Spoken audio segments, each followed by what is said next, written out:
Lecture quotidienne de la Bible. Jour 1.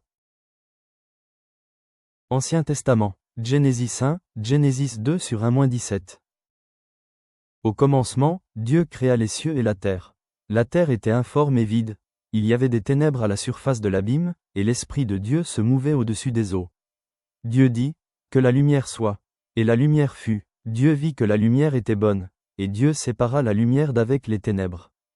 Dieu appela la lumière jour, et il appela les ténèbres nuit. Ainsi, il y eut un soir, et il y eut un matin, ce fut le premier jour. Dieu dit, qu'il y ait une étendue entre les eaux, et qu'elle sépare les eaux d'avec les eaux. Et Dieu fit l'étendue, et il sépara les eaux qui sont au-dessous de l'étendue d'avec les eaux qui sont au-dessus de l'étendue. Et cela fut ainsi. Dieu appela l'étendue ciel. Ainsi, il y eut un soir, et il y eut un matin, ce fut le second jour.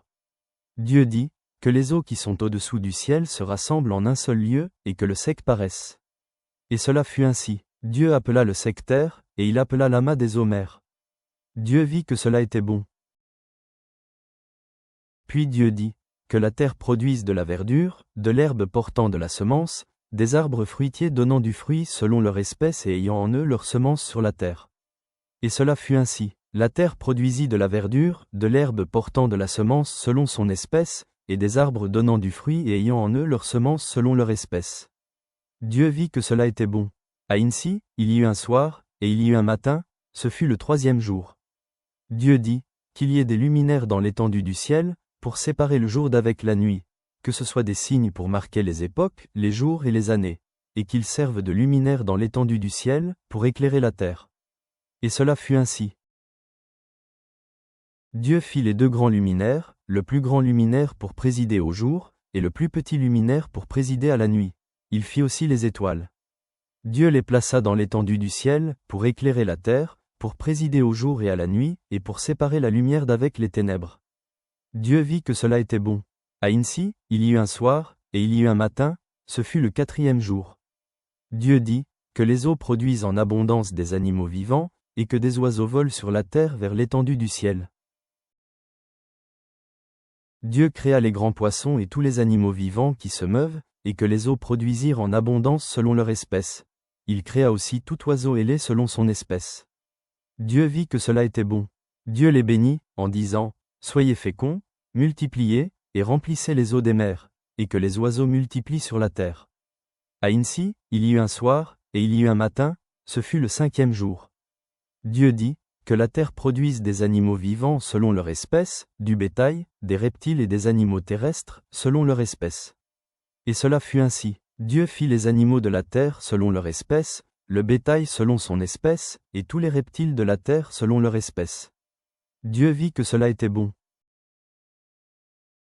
Puis Dieu dit, « Faisons l'homme à notre image, selon notre ressemblance, et qu'il domine sur les poissons de la mer, sur les oiseaux du ciel, sur le bétail, sur toute la terre, et sur tous les reptiles qui rampent sur la terre. » Dieu créa l'homme à son image, il le créa à l'image de Dieu, il créa l'homme et la femme.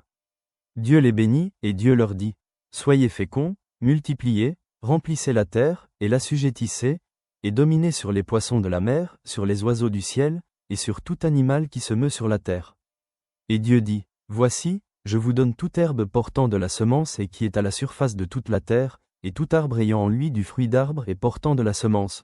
Ce sera votre nourriture. Et à tout animal de la terre, à tout oiseau du ciel, et à tout ce qui se meut sur la terre, ayant en soi un souffle de vie, je donne toute herbe verte pour nourriture. » Et cela fut ainsi. Dieu vit tout ce qu'il avait fait et voici, cela était très bon. Ainsi, il y eut un soir, et il y eut un matin, ce fut le sixième jour. Ainsi furent achevés les cieux et la terre, et toute leur armée. Dieu acheva au septième jour son œuvre, qu'il avait faite, et il se reposa au septième jour de toute son œuvre, qu'il avait faite. Dieu bénit le septième jour, et il le sanctifia, parce qu'en ce jour il se reposa de toute son œuvre qu'il avait créée en la faisant. Voici les origines des cieux et de la terre, quand ils furent créés. Lorsque l'Éternel Dieu fit une terre et des cieux, aucun arbuste des champs n'était encore sur la terre, et aucune herbe des champs ne germait encore, car l'Éternel Dieu n'avait pas fait pleuvoir sur la terre, et il n'y avait point d'homme pour cultiver le sol. Mais une vapeur s'éleva de la terre, et arrosa toute la surface du sol. L'Éternel Dieu forma l'homme de la poussière de la terre, il souffla dans ses narines un souffle de vie et l'homme devint un être vivant. Puis l'Éternel Dieu planta un jardin en Éden, du côté de l'Orient, et il y mit l'homme qu'il avait formé. L'Éternel Dieu fit pousser du sol des arbres de toute espèce, agréables à voir et bons à manger, et l'arbre de la vie au milieu du jardin, et l'arbre de la connaissance du bien et du mal. Un fleuve sortait d'Éden pour arroser le jardin, et de là il se divisait en 4 bras. Le nom du premier est Pichon. C'est celui qui entoure tout le pays de Havila, où se trouve l'or. L'or de ce pays est pur, on y trouve aussi le bédélium et la pierre d'onyx. Le nom du second fleuve est Guion. C'est celui qui entoure tout le pays de Cush. Le nom du troisième est Hidékel. C'est celui qui coule à l'orient de la Syrie. Le quatrième fleuve, c'est l'Euphrate. L'Éternel Dieu prit l'homme, et le plaça dans le jardin d'Éden pour le cultiver et pour le garder.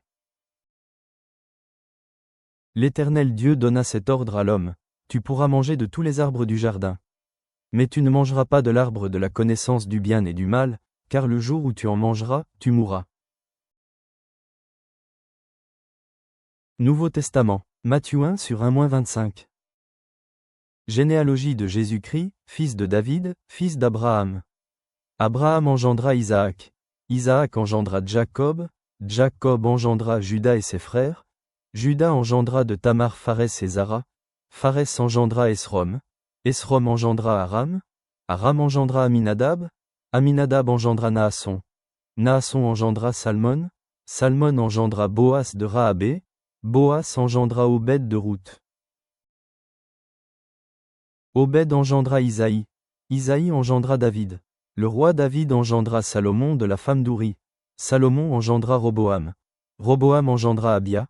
Abia engendra Asa. Asa engendra Josaphat. Josaphat engendra Joram. Joram engendra Osias. Osias engendra Jotam. Jotam engendra Acha. Acha engendra Ézéchia. Ézéchia engendra Manassé. Manassé engendra Amon. Amon engendra Josias.